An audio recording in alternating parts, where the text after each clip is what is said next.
It is happening very frequently that the persons who are within our lives, especially the important persons who greatly influence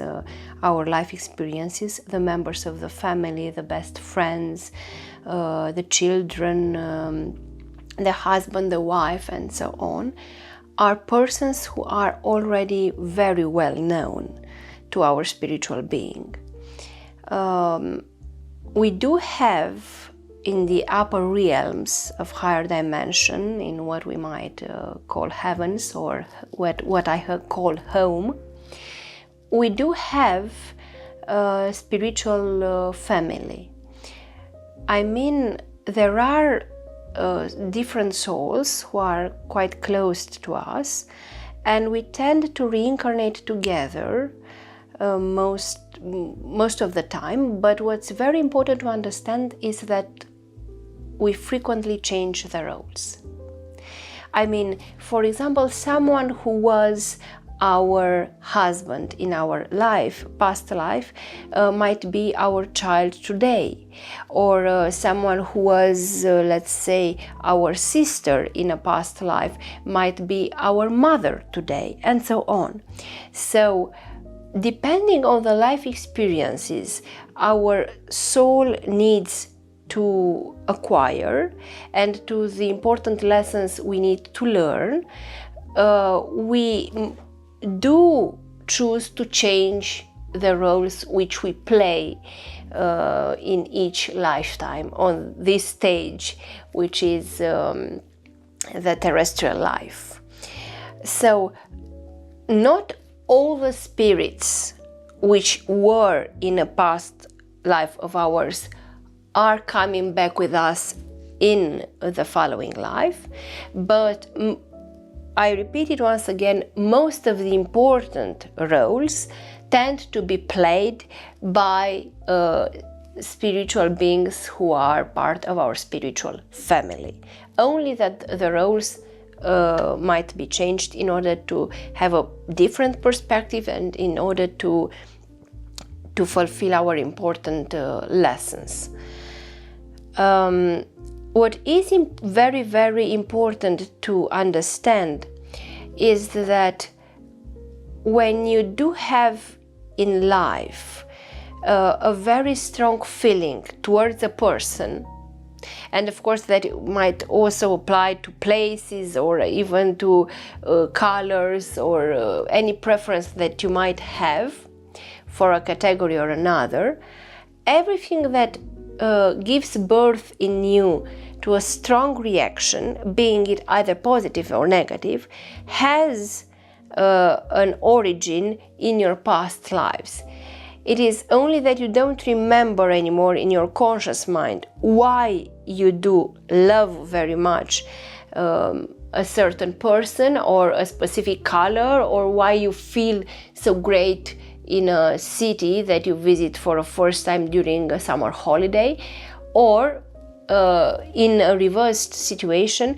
you can't remember why you have a phobia regarding an animal, or why you hate a specific color or smell, or why you can't stand a specific dish or a fruit, etc. But really everything that creates in your heart a strong positive or negative reaction has an origin somewhere behind, only that you can't remember where. So nothing is really accidentally in our lives. Everything has an explanation, a meaning. It is only that quite frequently, if the cause is placed in another life, of course that the veil of oblivion was installed, so you can't remember anymore in your conscious mind why you love or you hate a person, a place, or a smell. Coming back to the persons who are present in your life, I also want to stress once more the fact that each time when you meet someone whom you have already met at least once, What's very, very interesting and even fascinating is the fact that you keep on going with that particular relationship exactly from the point where you stopped it in your previous life. So, for example, if you meet someone who was your brother and you had a great conflict and you died not managing to solve this conflict, and in this current life you meet your brother being one of your let's say of your colleagues at work,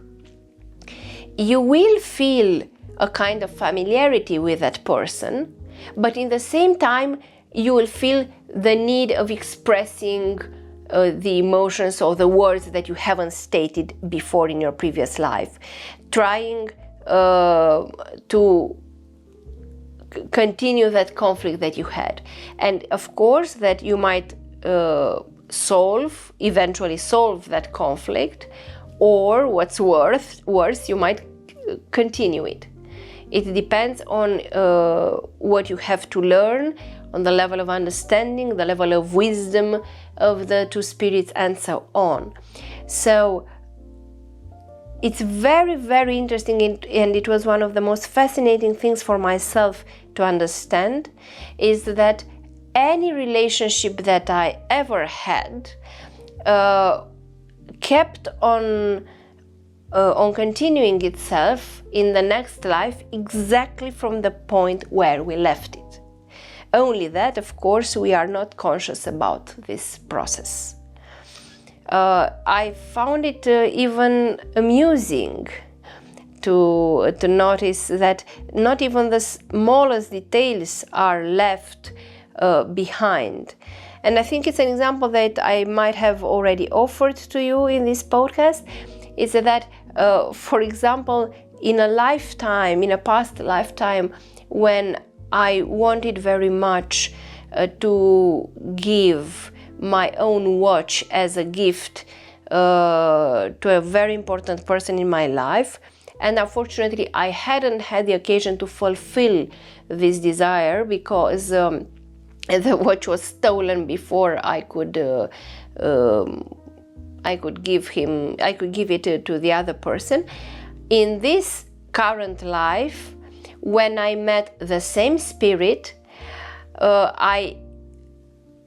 remembered, of course, unconsciously, this desire of making him a watch as a gift. And the first moment when an occasion appeared, I bought a gift, and it was the most important gift that I ever gave to someone, because I felt this inner need, without knowing its origin, of giving a watch, and not to anyone, but to this particular spirit. So it's interesting to know that not even a word or a small gesture remains without consequences. And everything that we really want and need to express, it will be expressed sooner or later in our lives. No matter if we change the roles, we will meet all the persons we need to meet in order to solve our problems, to fulfill our lessons, and to keep on evolving on our own spiritual path.